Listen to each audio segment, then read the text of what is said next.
In today's video, I want to show you guys how you can connect your LG TV to Wi-Fi and what you can do if it doesn't work. Okay, for the first step, we go on the settings button on the top of the remote and go all the way down to the settings. So go to all settings, click on this, and then we can go on network, go down network, and here we can click on Wi-Fi connection. So click on this, and if your Wi-Fi connection doesn't work, you can also try Wi-Fi, direct Wi-Fi, and here you have your Wi-Fi. So choose this and then type in your password.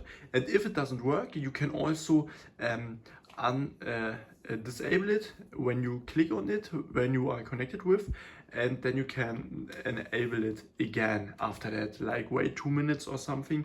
And you also can click on add hidden wireless networks if it doesn't show up, your Wi-Fi doesn't show up. Or you can try connect with